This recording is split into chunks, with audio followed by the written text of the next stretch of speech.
Now listen up. We're gonna tell you a welcome back to study planner YouTube channel. मेरा नाम है प्रफुल्ल कुमार और आज मैं जो टॉपिक लेकर आया हूँ बहुत इंपॉर्टेंट टॉपिक है। हर बार की तरह इस बार भी ये जो टॉपिक बहुत आपके लिए महत्वपूर्ण होने वाली है। आप पूरे वीडियो को ध्यान से देखिएगा और यहाँ से कुछ नॉलेज प्राप्त करके जाइएगा। यहाँ पे आपको जो टॉपिक आपको दिख रहा है यहाँ सामने, T ratios of some particular angles, यानी trigonometric ratio of some particular angles के बारे में अभी हम चर्चा करेंगे। और इस टॉपिक में जो हमें पढ़ना है वो है कॉम्प्लीमेंट्री एंगल्स के बारे में। कॉम्प्लीमेंट्री एंगल्स आपको पता है कि वो एंगल होता है जिस एंगल जो दो एंगल का सम अगर 90 डिग्री हो जाता है तो वो आपस में कॉम्प्लीमेंट्री हो जाता है। और अगर सप्लीमेंट्री की बात होती तो यहाँ पे आप बता सकते थे कि दो एंगल का सम कितना होना चाहिए था, 180। तो यहाँ पे हम लोग कॉम्प्लीमेंट्री की ही बात करेंगे और आपको सॉरी, और यहाँ पे देखना है कि कैसे हम वैल्यू को फाइंड करते हैं।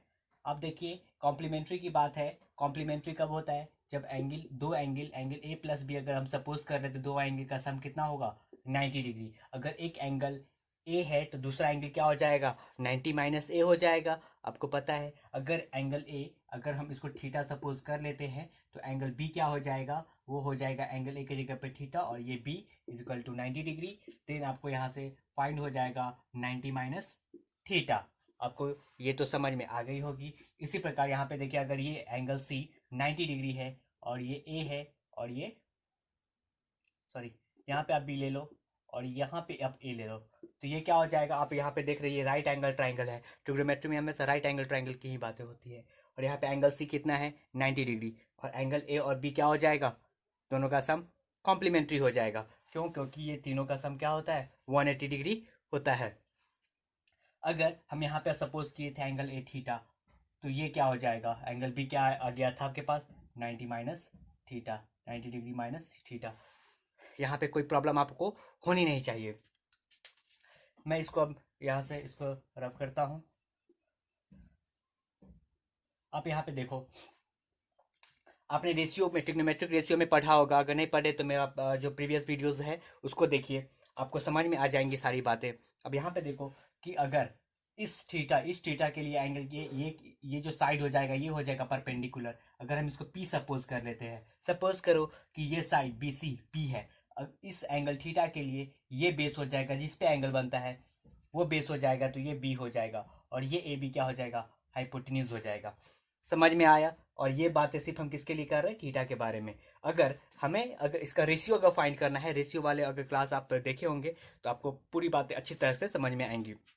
अगर आप यहाँ पे देखोगे इस थीटा के लिए अगर रेशियोज की हम अगर ट्रिग्नोमेट्रिक रेशियो की अगर वैल्यू फाइंड करें तो वो क्या आ जाएगा, साइन थीटा इक्वल टू क्या होता है, परपेंडिकुलर बाय हाइपोटेन्यूज।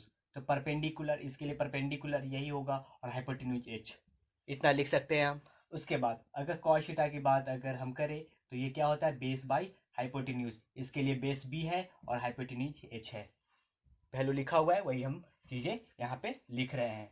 और यहाँ पे अगर टैन की बात हो तो टैन थीटा क्या होता है सॉरी, पी बाई बी हो जाएगा। और पी बाई बी यहाँ पे देखो टैन थीटा, इसके लिए परपेंडिकुलर और ये बेस पी बाई बी हो गया। अगर कॉसेक की बात करें तो ये साइन का जस्ट इनवर्स होता है, ये होता है एच बाई पी, तो ये एच बाई पी हो गया। अगर हम सेक की बात करें तो ये होता है कॉस का इनवर्स, ये हो जाएगा एच बाई बी हो जाएगा। और कॉट, टैन का इनवर्स होता है कॉट, तो ये हो जाएगा बी बाई पी। ये सारी बातें आपको अच्छी तरह से समझ में आई होंगी। हम आगे चलते हैं इधर। अगर ये वैल्यू आपको फाइंड हो गया, ये सब किस एंगल के लिए था, ये थीटा के लिए था। अगर हम इस एंगल के लिए अगर वैल्यू फाइंड करें तो आप देखोगे, अब बी पी एच, ये तो हम सपोज किए हैं ना कि ये B C is equal to P है, ए सी यहाँ पे बी है और ए बी क्या है, एच है। ये तो हम सपोज किए थे साइड। अगर इस एंगल के लिए अगर हम परपेंडिकुलर अगर हम देखें तो इसके लिए परपेंडिकुलर क्या हो जाएगा, इसके लिए ये परपेंडिकुलर हो जाएगा यानी बी हो जाएगा परपेंडिकुलर। इसके लिए बेस क्या हो जाएगा, इसके लिए बेस हो जाएगा पी, ठीक है। और इसके लिए क्या हो जाएगा, हाइपोटेन्यूज एच हो जाएगा। ये बातें तो अच्छी से समझ में आई होंगी आपको। यानी कि हम अगर साइन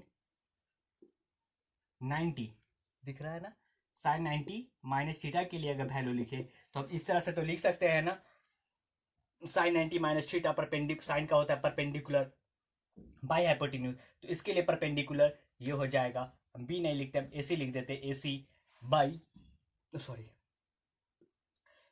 AC बाई AB, इस तरह से हम लिख सकते हैं। इसके लिए परपेंडिकुलर और ये क्या हो जाएगा हाइपोटेन्यूज। अब यहाँ पे देखो AC बाई AB आया है ना, तो AC बाई AB, अब AC ये क्या था, B था ना, B लिख देते हैं, और AB क्या था, H था। वैल्यू पुट कर देते हैं, यहाँ पे देखना अच्छे से दिख रहा होगा, B बाई H। अब यहाँ पे देखो B बाई H कहाँ पे आ रहा है ना, कॉस थीटा पे आ रहा है ना। अब दिख रहा होगा यहाँ पे कॉस थीटा का B बाई H वैल्यू होता है, तो आप यहाँ पे लिख सकते हो कॉस थीटा। क्यों, क्योंकि B बाई एच क्या होता है, कॉस थीटा। इससे एक रिलेशन आपको फाइंड हो गया, sine 90 minus theta cos theta होता है। वैल्यू ऐसे ही फाइंड किया जाता है, ठीक है। फिर नेक्स्ट आते हैं हम कॉस थीटा में। कॉस थीटा का वैल्यू क्या था, B बाई एच था। हम यहाँ पे कॉस किसका वैल्यू फाइंड करेंगे, हम वैल्यू फाइंड करेंगे 90 माइनस थीटा का। दिख जाएगा यहाँ से कॉस 90 माइनस थीटा। ध्यान से देखिएगा, कॉस 90 माइनस थीटा, कॉस क्या होता है, बेस बाय हाइपोटेन्यूज होता है, और बेस इसके लिए 90 माइनस थीटा, इस एंगल के लिए बेस कहाँ जाएगा, ये BC, हम लिखेंगे BC, base by hypotenuse. Hypotenuse क्या होगा, AB होगा, और BC बाई AB, BC को हम क्या सपोज किए थे, P ना, और AB को क्या सपोज किए थे, H।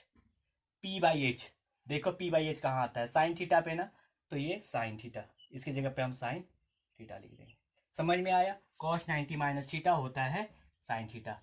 ये होता है रिलेशन कॉम्प्लीमेंट्री में। ये सब रिलेशन किसका है, कॉम्प्लीमेंट्री में। आप पूछोगे कि ये वाला वैल्यू हम यहीं से क्यों ले रहे हैं, क्योंकि हम क्या फाइंड कर रहे हैं, कॉम्प्लीमेंट्री फाइंड कर रहे हैं, और ये एक दूसरे का, ये जो एंगल है 90 माइनस थीटा और ये थीटा, यानी कि ये 90 माइनस थीटा और ये थीटा आपस में क्या है, कॉम्प्लीमेंट्री है, तो वैल्यू भी इन्हीं का लेंगे। समझ में आ रही होंगी बातें। उसके बाद tan का हम फाइंड कर लेते हैं, tan 90 माइनस थीटा, दिख रहा होगा tan 90 माइनस थीटा। यहाँ पे देखो tan क्या होता है, P बाई B, तो tan 90 माइनस थीटा, इसके लिए परपेंडिकुलर कौन हो जाएगा, AC ना, तो यहाँ पे AC लिख देते हैं। परपेंडिकुलर बाई बेस, तो इस एंगल के लिए बेस क्या हो जाएगा, BC, BC लिख देते हैं यहाँ। अब देखो AC, AC को क्या सपोज किए थे हम, B ना, तो B लिख देते हैं, और BC को क्या सपोज किए थे, P। अब B बाई P ये कहाँ पे जाएगा, B बाई P, देखो कॉट में, तो यहाँ पे हम B बाई P की जगह पे हम लिख सकते हैं ना, कॉट थीटा। अब देखो tan 90 माइनस थीटा वैल्यू क्या होता है, कॉट थीटा। सारी बातें आपको अच्छी तरह से ये समझ में आ गई होंगी। यहाँ पे देखिए ये वैल्यू आपका ये आ गया, ठीक है। अब क्या करोगे, कॉसेक का फाइंड करोगे, कॉसेक का भी फाइंड हो जाएगा, सेक का फाइंड हो जाएगा, कॉट का फाइंड हो जाएगा। आपको इसी तरह से आगे बढ़ना है, आपको फाइंड होते जाएगा। आपको दिख रहा है सारी चीजें। अब यहाँ पे देखो हम tan का फाइंड कर लिए हैं, अब कॉसेक का फाइंड करते हैं। कॉसेक का फाइंड करके आपको दिखाते हैं, ध्यान से देखना, आप भी फाइंड कर सकते हो आसानी से। यहाँ पे देखो हम लेते हैं किसका, कॉट का। कॉट थीटा क्या हो जाए, कॉट थीटा होता है base by perpendicular, sorry 90 minus theta ना, कॉट 90 माइनस थीटा। कॉट इस एंगल के लिए बेस क्या हो जाएगा, BC, बेस हो जाएगा BC, और परपेंडिकुलर क्या हो जाएगा, इसके लिए परपेंडिकुलर ये सामने वाला, यानी है ये AC। अब यहाँ पे BC और AC, BC को क्या सपोज किए थे, BC को P सपोज किए थे, और AC को क्या सपोज किए थे, B सपोज कर किए थे। P बाई B क्या होता है, tan थीटा, हम tan थीटा लिख देते हैं यहाँ। समझ में आ गया होगा, यानी cot 90 माइनस थीटा क्या होता है, tan थीटा। ये सब आपस में क्या है, कॉम्प्लीमेंट्री है। तो ये सारी बातें आपको अच्छी तरह से समझ में आई होंगी, और इसी तरह से आप आगे भी इसको फाइंड कर सकते हैं। मैं फाइंड करके दिखाई देता हूं। अब यहाँ कॉट हो गया है, तो अब हमारे पास बचा सेक। ये देखिए सेक 90 माइनस थीटा, सेक 90 माइनस थीटा, सेक 90 माइनस थीटा। इस एंगल के लिए सेक क्या होता है, H बाई बी होता है। अब इसके लिए H क्या होगा, वही AB, और इसके लिए बेस क्या होगा, BC। अब यहाँ पे देखो कि AB बाई BC, AB को क्या सपोज किए थे, H, और BC को क्या सपोज किए थे, P। H बाई P ये तो दिख रहा है ना, ये P बाई ये साइन का होता है, तो कॉसेक का होगा H बाई P, तो यहाँ पे लिख दो कॉसेक थीटा, कॉसेक थीटा। समझ में आ रही है, यानी सेक 90 माइनस थीटा क्या होता है, कॉसेक थीटा हो जाता है। फिर नेक्स्ट एंड लास्ट जो है cosec theta, cosec theta, sorry cosec 90 minus theta. Value हमें कॉम्प्लीमेंट्री का फाइंड करना है, तो 90 माइनस थीटा, तो कॉसेक क्या होता है h बाई पी होता है। तो कॉसेक 90, इसके लिए h क्या होगा, ए बी, तो ए बी हो गया। p क्या होगा इसके लिए, परपेंडिकुलर ये ए सी। अब देखो ए बी को क्या सपोज किए थे, h, और ए सी को क्या सपोज किए थे, b। h by B, b by H होता है कॉस का, तो h बाई बी किसका हो जाएगा, सेक का इनवर्स है इसका। तो हम यहाँ पे लिख सकते हैं सेक थीटा। ये हो गया कॉम्प्लीमेंट्रीज। आई होप आपको समझ में आई होंगी। आपको अगर इतना समझ में नहीं आया तो आप इस वीडियो को दोबारा देखिएगा। मुझे पूरी उम्मीद है कि आप इसको सीख जाइएगा। और ये कभी एग्जाम में पूछा नहीं जाता है आपसे, बस ये प्रूफ है और आपको पता होना चाहिए। मैंने पूरी कोशिश की आपको समझाने की, और आई होप आप समझ भी गए होंगे। Thank you. और क्या करो, आप इस वीडियो को लाइक कर दो और कमेंट कर दो। जो भी डाउट है आपके पास वो कमेंट कर दो, और मैं कोशिश करूँगा कि मैं आपके कमेंट को जल्द से जल्द उसका रिप्लाई देने का, और आपका जो कमेंट होगा, जो भी आपका प्रॉब्लम होगा, उसको मैं सॉल्व करने का कोशिश करूँगा। Thank you. अब अगले वीडियो में मिलते हैं।